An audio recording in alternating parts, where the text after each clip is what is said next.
오늘 우리가 배울 말씀은 예수님에 대해서, 예수 그리스도에 대해서 유대교인들이 1세기 예수님께서 활동하던 그 당시에 유대인들이 예수님을 어떻게 보았을까, 어떻게 생각했을까 하는 점과 지금 현재 유대인들이 어떻게 바라보는가 하는 것들, 그리고 그것이 세상, 지금 이제 기독교가 아닌 우리 이제 기독교인들을 교회라고 하고 하나님 나라에 속한 그런 백성들이라고 이야기를 하고, 기독교인들을 제외한 다른 모든 종교인들, 그리고 믿음이 없는 모든 사람들 전체를 통틀어서 세속, 세상이라 이렇게 부릅니다. 그러니까 우리가 세속이라 할 때는 우리 그리스도인들, 신앙을 가진 공동체 외에 바깥에 있는 모든 사람들을 다 일컫는 거예요. 거기서 예수님에 대해서 어떻게 바라보는가. 지금 현재 유대인들이 따르고 있는 그 신앙 전체는 아니지만 시오니즘이라든가 지금 현재 이스라엘 국가에서 따르고 있는, 공통적으로 따르고 있는 그 신앙에서는 1세기 유대교인들이 예수님에 대해서 바라봤던 것과 크게 다르잖아요. 왜냐하면 유대교 전통이 계속해서 이어져 왔기 때문에. 유대교 내에도 경전이 있어요. 우리와 동일한 구약 성경을 보고 있고, 물론 그 순서는 다릅니다. 그리고 또 이제 그 외에 이제 구약 성경에 대해서 해석해 있는 해석하거나 아니면 거기에 대해서 이제 주석을 달거나 또는 이제 여러 가지 토론이라든가 신학, 우리가 지금 기독교 신학서적이라고 할 수 있는 그런 책들도 많이 있어요. 경전으로 되어 있는 것들도 있고, 그걸 통해서 유대교는 유대교의 어떤 종교성을 유지하고 있고 강화해 왔고, 그리고 지금 현재도 그것을 지속하고 있습니다. 사실 오늘 말씀의 핵심은 그거거든요. 유대인들이 유대교인들이죠. 유대인들은 거의 동일하게, 유대인들, 그러니까 1세기에 예수님께서 활동하시던 지금부터 2000년 전 당시에 팔레스타인 이스라엘 지방에서 유대인들 중에서 예수님을 하나님을 믿지 않는 사람은 없었을 거예요. 유대인들은 다 공통적으로 하나님을 믿고, 그들의 어떤 지금 우리처럼 어떤 선택하고 종교를 이런 것이 아니고 태어나서부터 아주 어렸을 때부터 그 전통에 따라서 죽는 순간까지, 마지막까지, 그리고 죽음 이후의 장례 절차까지 유대인들이 믿고 따르고 지키고자 했던 율법이 있어요. 우리가 알고 있는 613개의 율법. 그 율법에 따라서 삶이, 모든 것이 이렇게 뭔가 이렇게 매뉴얼처럼 그렇게 진행이 됐거든요. 지금 현재도 뭐 그렇게 지금은 완전하게 준수되고 있지는 않지만 지금도 그렇게 하려고 노력하는 그런 어떤 보수적인 그런 정통주의 유대교인들이 현재도 그 유대교 내에서 큰 힘을 발휘하고 있고 동일합니다. 유대인들이 예수님을 어떻게 바라봤냐 하는 것은 사실 일반 세상 사람들, 그러니까 우리 기독교인들이 아닌 세속, 말씀드렸듯이 비기독교인들에게는 중요하지 않아요. 유대인들이 1세기에 예수님에 대해서 어떻게 생각했느냐가 그 점이 우리가 알아야 되는, 그러니까 굉장히 우리 교훈을 얻을 수 있는 사람들은 뭐냐면은 우리들 자신이에요. 그리스도인들. 왜 그러냐면은 우리는 끊임없이 우리 자신을 성찰을 해야 되거든요. 우리 자신이 어떤 존재인가, 지금 현재 어떤 지점에 와 있고, 그리고 우리가 하고 있는 것들이 과연 바른 길인가, 진리의 길인가, 옳은 길인가, 그것을 살펴보는 거예요. 왜 그러냐면은 종교적인 그 행태가 있어요. 종교라는 것은 물론 이제 진리를 따르는, 그러니까 진실을 따르는 그 삶과 진실을 가공하고 만들어서 진실이라고 믿고 따르는 것의 차이만큼 종교가 아닌 어떤 신앙과 종교의 체계가 달라요. 그러니까 종교라는 것은 내가 믿고 싶은 진실이거든요. 진리라고 믿고 싶은 바를, 그게 무엇일까 구상을 하고 여러 가지 논리적으로도 또 어떤 지도자의 신념에 따라서도 그렇게 더 형성이 되는 것이 종교거든요. 어떤 종교의 어떤 주체가 있을 거 아닙니까? 그것을 어떤 선봉하고 있는 그 지도자, 리더의 그 신념에 따라서도 그 종교의 어떤 믿음, 교리라고 하는 것이 형성이 되거든요. 그러니까 유대교가 문제를 일으킨 것이 뭐겠습니까? 유대교가 근본적으로 비판을 받고 예수님으로부터 비판을 받았고 2000년 전에, 그리고 그 이후에도 계속해서 뭐 가톨릭이라든가 우리 기독교도 마찬가지고 또 이슬람으로부터 공격을 받고 있는 면도 사실도 이슬람이 유대교를 공격하는 것도 합리적인 공격을 하는 것이 상당히 많이 포함이 돼 있지, 그냥 말도 안 되게 억측스럽게 그렇게 유대교는 무조건 이유 없이 이유 불문하고 유대교는 다 어떤 처단의 대상이다 그렇게 생각하진 않거든요. 그러니까 그들이 주장하는 바도 나름대로 논리적이고 합리적이고 학문적으로 주장을 하고 있거든요. 그러니까 유대교인들이 무엇을 과연 잘못을 했을까?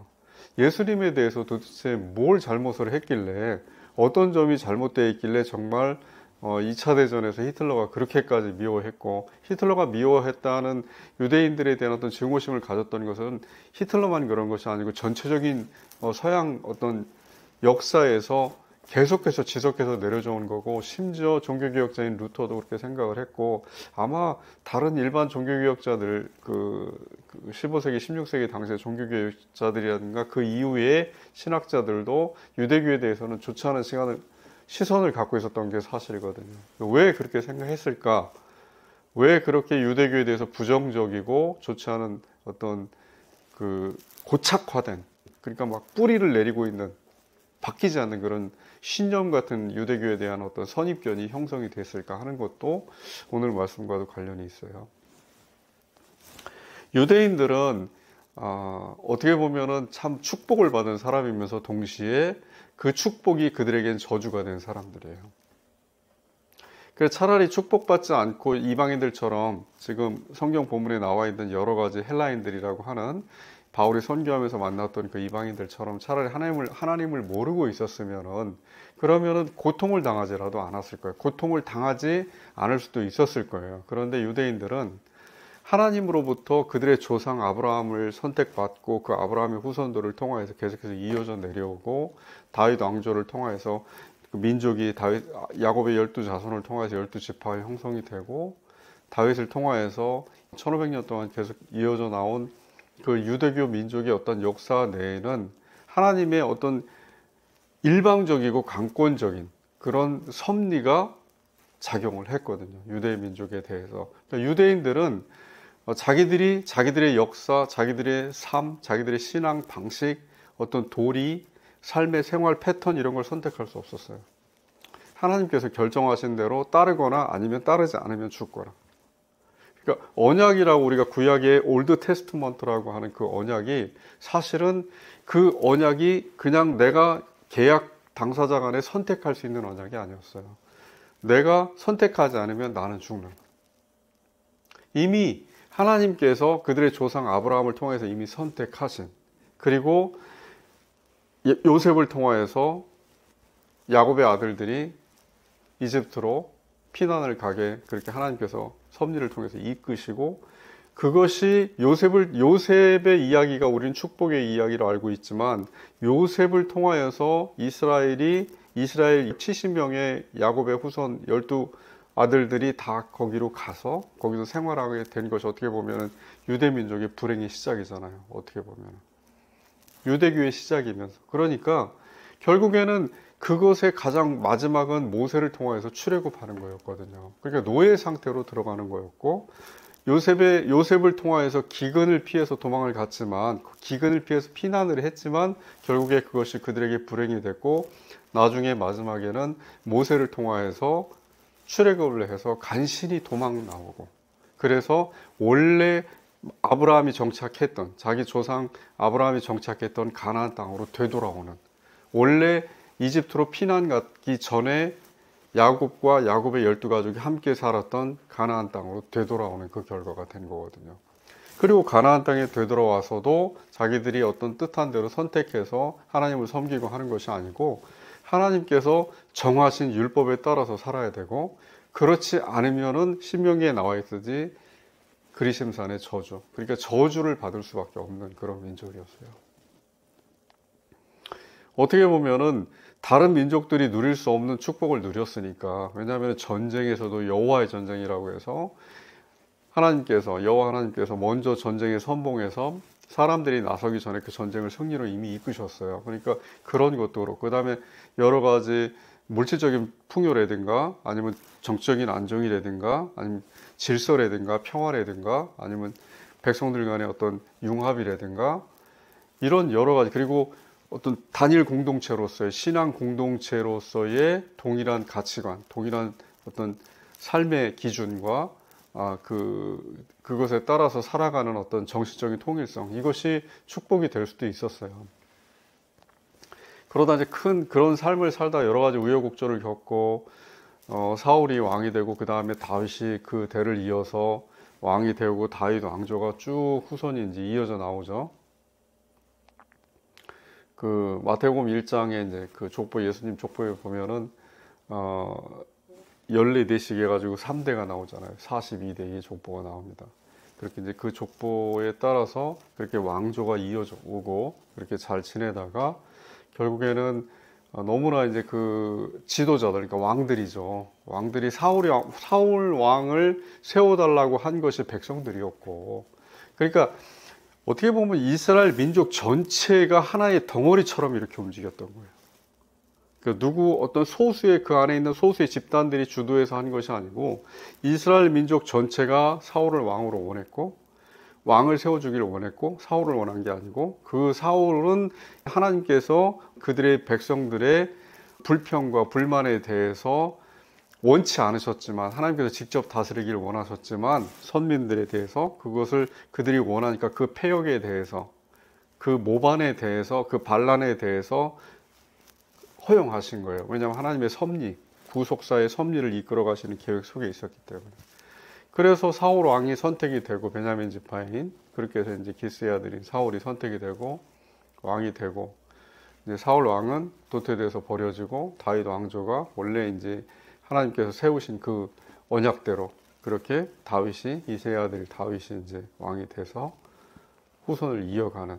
그런데 다윗과 솔로몬 2대 왕조로서 어떤 하나님께서 원하시는 다윗 왕조, 하나님께서 기대하셨던, 비록 사울을 통해서 백성들이 하나님의 직접 통치를 거절하고 그래서 하나님이 실망하셨지만 어찌됐든 다윗 왕조를 통하여서 마치 아담에 실망하신 하나님께서 노아를 통하여서 다시 회복하시려고 하셨던 것처럼 다윗 왕조를 통하여서 다시 무엇인가 기대를 하셨는데 노아의 후손에 대한 기대처럼 다윗 왕조조차도 다윗과 솔로몬 2대에서 끝나고 그 다음에 르호보암으로 해서 분산이 되고 유대 왕국이 조금 더 하나님께 어떤 충실했다 신앙에 대해서 그런 평가는 있지만 사실상 대동소이하게 북이스라엘과 남유다가 거의 하나님에 대해서 모반의 집단으로서, 그러니까 언약을 준수하지 않는 패역의 집단으로서 계속 유지를 한 거예요. 그것이 한 600년 정도 역사가 이어져 내려오고 그러다가 대략 한 580년, 600년 전후로 해가지고 BC, 지금부터 2600년 전이죠.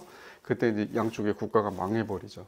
바벨로니아에서 망하고 아수르와 바벨로니아에서 침략당하고 망하고 그 다음에 이제 그 대제국들, 그러니까 우리가 이제 초생달 지역이라고 하는 그 지역에 패권을 두고 이제 여러 가지 왕조들이 흥망성쇠가 이루어지고 바벨로니아 다음에 이제 페르시아 뭐 이렇게 그 왕조가 계속해서 이제 바뀌게 되죠. 페르시아 다음에 이제 알렉산더가 그리스 제국을 또 세우고 해서 그래서 이제 그때부터 이제 본격적으로 이스라엘 민족의 역사가 바뀌어요.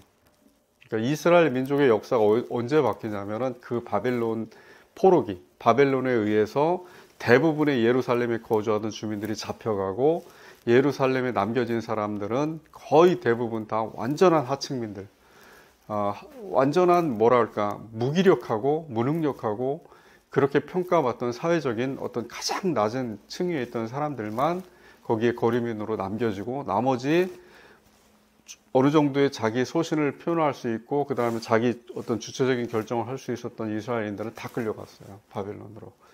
그렇게 됐고 이제 끌려왔다가 대략 한 70년 후에 다시 어떤 고레스 왕이라든가 그 왕들의 허락에 의해서 다시 복귀를 하고 두 번째 성전, 그러니까 처음에 다윗 솔로몬이 지었던 그 성전이 다 허물어지고 두 번째 성전을 에스라 느헤미야 이걸 통해서 이제 다시 복원이 되는 거죠. 복원이 되고 그것이 대략적으로 지금 우리가 알고 있는 BC 500년, 2500년 정도 됩니다. 그 복원이 되면서부터 복원이 돼서 되돌아왔지만 사실은 독립국가가 된 건 아니거든요. 여전히 그 지역은 그 페르시아 왕국의 지배 안에 있는 식민지로 남아 있는 거예요. 그러니까 식민지로 남아 있는데 페르시아 왕이라는 지금의 이제 그 이란이죠. 이란 왕조가 종교 유화 정책을 썼기 때문에, 그러니까 각 민족이 다 점령돼 있었잖아요. 수십 수백의 그 각각의 다른 민족들이 넓은 페르시아 제국 내에 들어 있으니까 그 종교를 페르시아 종교로 통일화시킬 수가 없는 거예요. 각각의 사람들이 갖고 있는 그 특성을 인정해 주는 거예요. 그래야 오히려 질서가 유지되고 평화가 유지되니까. 유대인들에 대해서도 그렇게 한 거예요. 대신 너희가 우리 왕조, 나를 위해서, 나와 내 왕조를 위해서 기도해달라. 너희 신에게. 그렇게 다 마치 미신을 믿듯이 그렇게 다 한 거예요. 그래서 유대인들도 예루살렘으로 다시 돌아가서 자기들의 어떤 종교에 대해서는 자치적인 것을 누렸지만, 그러니까 유대교적인 그걸 여전히 이제 그 율법적인 그 조상들, 그러니까 다윗 왕조가 섬겨왔던 그것을 따라서 그렇게 했지만, 실질적으로 정치적인 권한은 없었으니까 그 예속 상태에 계속 머물러 있고, 페르시아와 알렉산더 대왕에 의한 그리스 제국에 의해서, 헬라 제국에 의해서 계속해서 다니엘서에 나오듯이 그런 지배를 이어가는 것이 즉 2500년 전부터 유지되니까 이 사람들 억압 상태에 계속 눌려 있었던 거예요. 정치적인 억압에 벗어날 수가 없는 거예요. 힘이 없으니까, 정치적인 힘이. 왜냐하면 불과 500년 600년 전만 해도 자기들의 조상인 다윗 솔로몬에 의해서 정말 그 지역에서는 어느 누구도 건드릴 수 없는 강대국으로서의 막강한 힘을 발휘하고 정치적인 독립을 가지고 하나님께 대해서 자기들이 어떤 자기들의 하나님, 선민으로서의 어떤 삶을 살 수 있었는데, 불과 그것이 하나님의 어떤 징계에 의해서, 그들 다 알고 있었거든요. 그들이 잘못했다는 것을. 징계에 의해서 벌을 받고, 그럼에도 불구하고 하나님께서 다시 지도자들을 통하여서 예루살렘의 두 번째 성전을 다시 짓게 하시고, 그렇게 하나님께서 다 허락하셨다는 것도 알고 있었어요, 이 사람들이. 그럼에도 불구하고 현실에서는 어땠어요? 정치적으로 여전히 예속 상태에 있는 거예요. 대제국에. 종교적인 것만 자유를 가지고 있었지 안 되는 거예요, 그것이. 그런 생활을 계속 해오다가, 그러니까 벗어나질 못하는 거예요. 계속 억압 상태에서 식민지의 그 총독의 그 간섭을 받게 되고 정적인 어떤 자유를 누릴 수가 없었던 거예요, 마음대로. 그렇게 하다가 이제 점점 시대가 바뀌면서 그것이 좀 달라지고 개선될 걸 기대했지만 웬걸 안 됐잖아요. 알렉산더의 후계자들을 통해서 이집트의 지배를 받게 되고, 그 다음에 그 이집트의 지배가 끝난 다음에 시리아의 왕, 그 왕에 의해서 다시 지배를 또 받게 되고, 그러다가 이제 우리가 알고 있는 마카비서라고, 유다 마카비라고 하는 그 마카비서 1서, 2서, 4서, 이 마카비서에 나와 있는 그 내용들처럼 너무나 시리아의 왕정이 유대교 이제 종교 문제, 그러니까 유대교의 문제까지도 간섭을 하고 들어오니까 헬라의 종교로 그렇게 변화시키려고 셀루코스 안티오쿠스 에피파네스라는 그 왕이 모독을 했어요. 성전에 대해서 돼지 피를 뿌리고 막 여러 가지 그런 일을 저지르니까 정치적인 문제에 대해서도 불만을 늘 갖고 살아가는 눌림 속에 사는 사람들이 이제 종교 문제까지 그 시리아 왕이 건드니까, 헬라 왕이 건드니까 견디지를 못하고 우리가 하시딤이라고 부르는 그 새로운 바리새인들의 후예들이죠.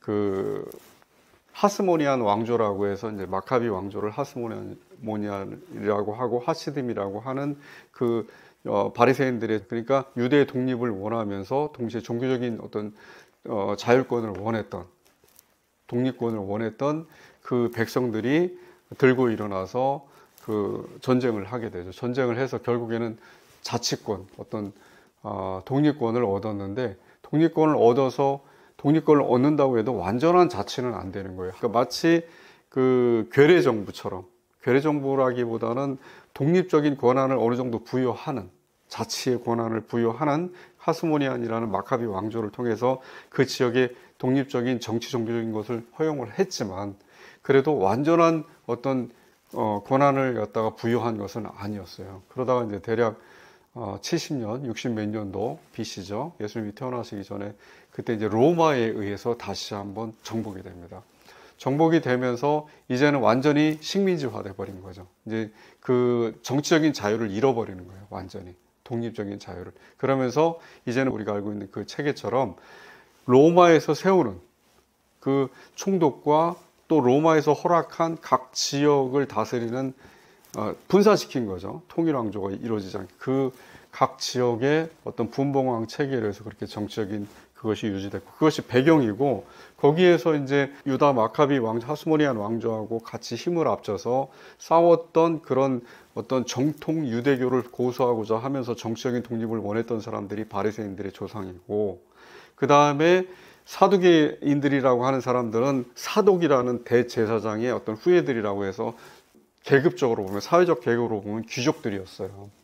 마치 이렇게 생각하시면 지금 현재 기독교 내에서 진보와 보수파라고 하는 것이 분리되어 있는 것처럼 아니면은 어떤 성직자 집단과 일반 평신도 집단으로 그렇게 분리되어 있는 것처럼 평신도 중에서도 장로가 있고 집사가 있고 신실한 어떤 성도들이 있잖아요. 그런 어떤 체계처럼 그렇게 바리새인들과 사두개인들이 나눠져 있었어요. 사두개인들은 정치적으로도 그 헬라 로마 왕조죠. 로마 왕조에 대해서 유화 정책, 친화 정책을 폈어요. 그래서 굉장히 친근하게 지냈고 그리고 이제 권력의 중심에 서 있었고 대제사장이라든가 이런 사람들이었으니까 사회계층, 사회계급으로도 상당히 높은 그런 신분을 유지하고 있었고 바리새인들은 대부분 평민이었고 사울도 마찬가지였지만 바울이죠. 바울도 마찬가지였지만 대부분 정치적인 문제보다는 종교적인 어떤 자기들의 종교적인 전통, 유대교의 전통, 율법주의를 강화하고 고수하고 하고자 했던 그런 사람들이었거든요. 정치적인 것은 독립을 원하고. 그러니까 이제 사두개인들과 바리새인들은 충돌을 일으켰죠.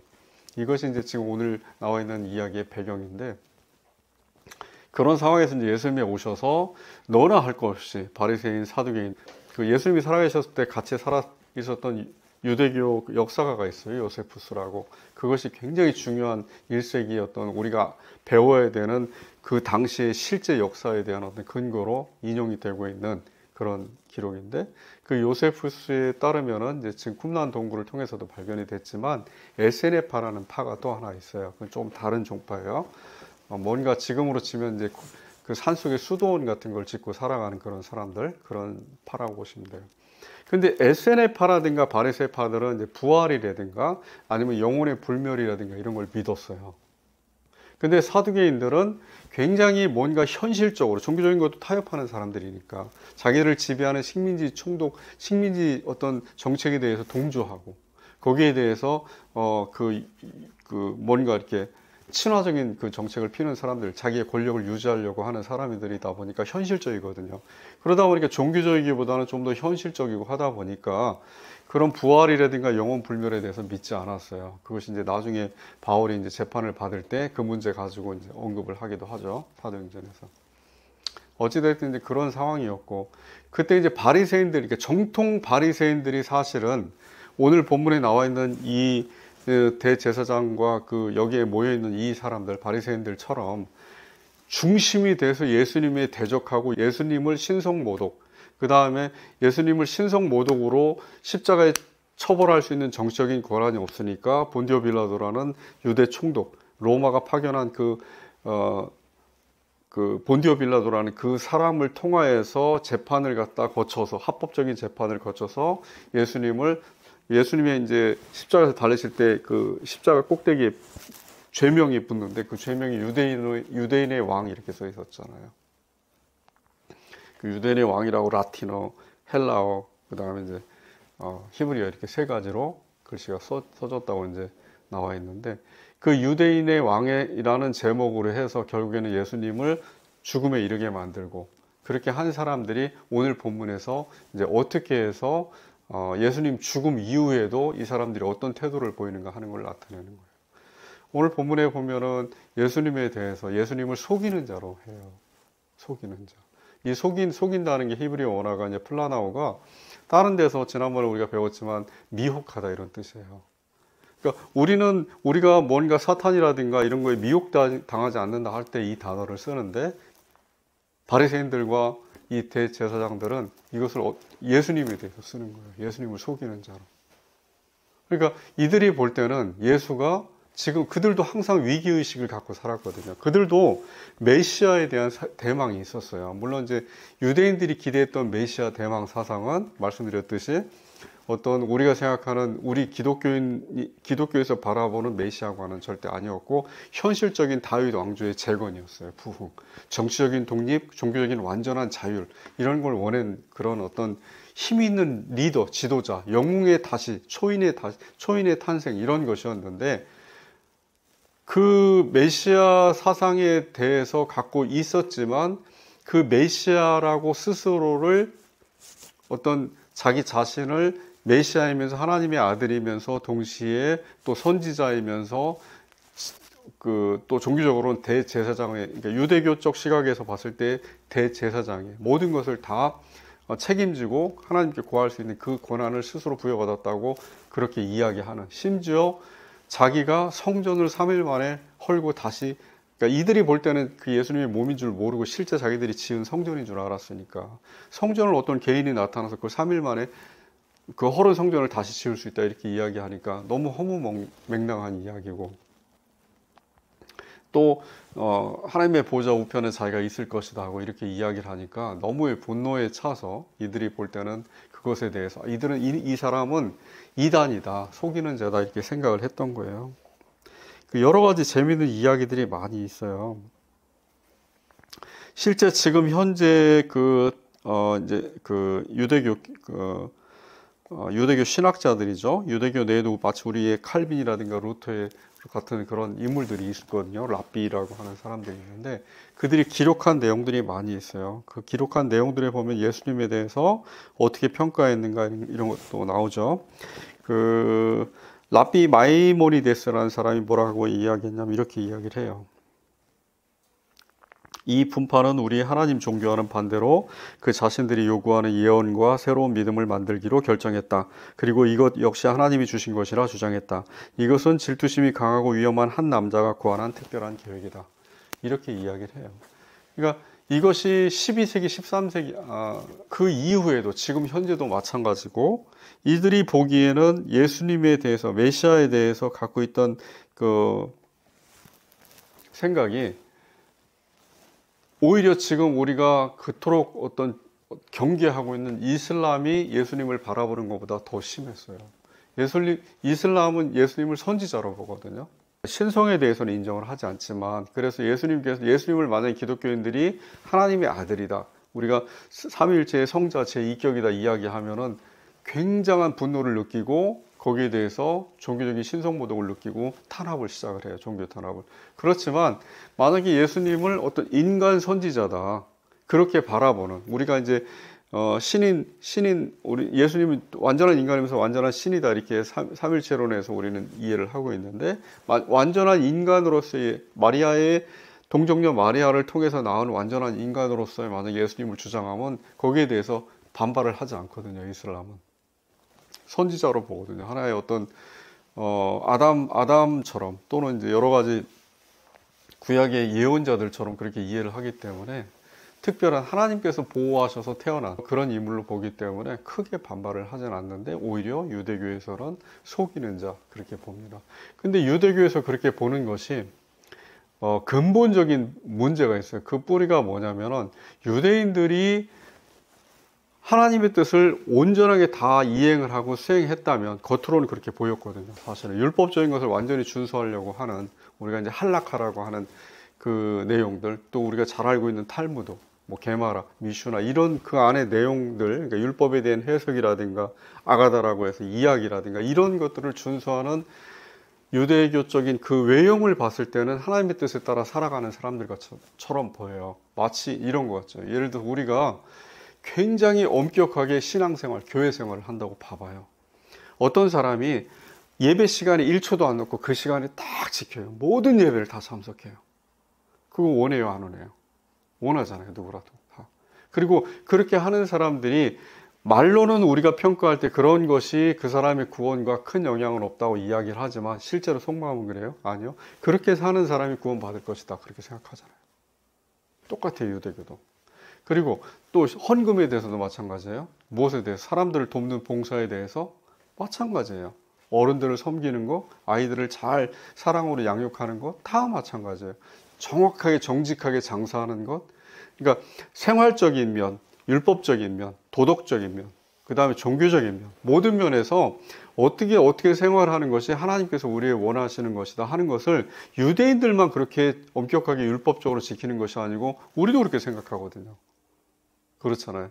다만 유대교는 그것에 대해서 그것이 구원과 직결되는 문제다. 아니다. 그렇지 않다. 형식적인 문제고 그건 유대인들도 그것을 알고 있었다 하는 학자들 간에 여러 가지 논쟁이 있지만 어찌됐든 근본적으로 성경을 통해서도 그들도 구약을 타나크라고 하는 우리가 이제 유대교 성경을 타나크라고 부릅니다. 우리는 이제 구약 성경이라고 하지만 그 성경 내용도 지금 우리가 보고 있는 성경 내용과 동일하니까 차이가 없어요. 그러니까 그 내용을 통해서도 정말 그 신명기 6장에 나와 있는 것처럼 그들도 단순히 형식적으로 율법을 지킨다고 해서 구원을 받는 게 아니라는 걸 알고 있었거든요. 그리고 그들이 바벨론 포로기, 말씀드린 그 포로기를 통해서 겪었던 고난과 암흑기라고 우리가 불리는 500년 동안의 성경이 기록되지 않는 그 시기 동안에 그들이 겪었던 정치적인 탄압과 억압, 이런 것을 겪으면서 고통을 겪었던 사람들이 그저 형식적인 것으로만 어떤 율법을 준수한다고 해서 자기들이 구원을 받을 거라 생각했다? 우린 그렇게 상상하기가 힘들죠. 그 사람들도 알고 있었어요. 이미 그것에 대해서. 그러니까 마음으로도 믿고 또 형식으로도 믿어야 된다는 걸 알고 있었다는 거예요. 그러면 그걸 우리한테 적용을 해봐요. 우리도 동일하게 우리가 아무리 예배 시간을 정확하게 참석하고 하나도 빠지지 않고 모든 교회 일정에 따라서 예배를 참석하고 교회에서 공동으로 합의한 헌금에 대해서 정확하게 11조를 단 한 푼도 1원도 어기지 않고 내고 그 다음에 모든 예배 진행 그 다음에 교회에서 원하는 계획 프로젝트에 대해서 다 참석하고 교회에서 이렇게 살아야 된다고 가르치는 것에 대해서 하나도 어김없이 다 도덕적인 삶을 사회생활, 직장생활, 가정생활에서 그렇게 이어나가고 그러니까 형식적인 그것도 하나에 보면은 어떻게 보면 우리 마음속에서 이것이 하나님께 우리가 사랑을 받는 것이고 내 구원에 도움이 된다 하면 율법적인 거잖아요. 동일하게. 그렇잖아요. 의미상으로. 거기에다 마음으로 그렇지만 그럼에도 불구하고 내가 하나님을 믿는 하나님에 대한 내 믿음, 하나님에 대한 사랑이 근본적으로 나를 구원시킨다 하는 것도 유대교하고 별 차이가 없잖아요. 그런데 그런 유대교인들이 오늘 본문에서 이렇게 이야기를 하는 거예요. 예수님에 대해서. 속이는 자. 그러면 우리도 동일하게 한번 생각을 해봐야 되는 거예요. 문제는 항상 우리가 배워야 되는 것은 우리가 지금 우리 자신이 어떻게 이 문제를 해결하느냐 하는 거지 다른 본문에 나와 있는 다른 주체들, 유대교인이든 이런 사람들은 중요한 게 아니잖아요. 그럼 우리가 한번 봐봐요. 우리가 지금 현재 이것이 하나님의 뜻이다. 하나님의 어떤 영감을 통해서 우리에게 가르쳐 주시는 하나님의 계시다 하고 우리가 믿고 기록하고 있는 것들이 혹시 정말 예수님께서 하나님께서 우리에게 원하시는 그리스도인의 자유를 억압하고 있지 않을까? 그러니까 오늘 본문에 나와 있듯이 그 당시에 바리새인들이 예수님을 봤을 때는 예수님은 너무나 혁명적으로 모든 것을 다 형식을 다 파괴하고 율법을 다 파괴하고 자기 마음대로 안식일 위반하고 자기 마음대로 하고 싶은 대로 다 하는 자기 마음대로 말하고 자기 마음대로 그동안 유대교에서 목숨을 걸고 순교를 마카비서에 보면은 정말 그 어머니와 7 형제가 끓는 솥에서 가마솥에서 타 죽고 그러면서도 부활을 꿈꾸는 그런 끔찍한 순교 장면들이 수도 없이 나오거든요. 그러니까 그럼에도 불구하고 바리새인들이 꿈꿨던 그렇게 지키고자 했던 율법에 대해서 이 예수라고 불리는 이단이 속이는 자는 아무것도 꺼리낌 없이 모든 것은 다 허락됐다 하듯이 그렇게 행동을 하는 거예요. 그럼 예수님의 후손인 예수님의 제자들인 우리는 어때요? 만약에 제가 만약에 지금 성경 속으로 들어가면 저한테도 속이는 자라고 할 거예요. 그러면서 너와 나의 근본적인 차이는 뭐냐면 나는 완전한 하나님의 율법을 가지고 있고 그 율법에 하나님께서 우리에게 원하시는 것이 무엇인지를 알고 그 아는 것을 나는 지키며 살아간다. 너는 네 마음대로 살잖아. 이거잖아요. 그러니까 어떻게 보면 지금 현재 우리가 이것이 하나님의 뜻이다 하고 지키고자 하고 서로 암암리에 또는 명시적으로 기록하는 그러니까 유대교에도 2가지가 존재하거든. 토라 같은 율법이 토라라는 것이 율법 모세오경 율법인데 이 토라에도 2가지가 있어요. 그 유대교인들이 믿을 때도 기록되어 있는 율법이 있고 구전으로 되는 그 토라가 따로 있어요. 오랄 토라가.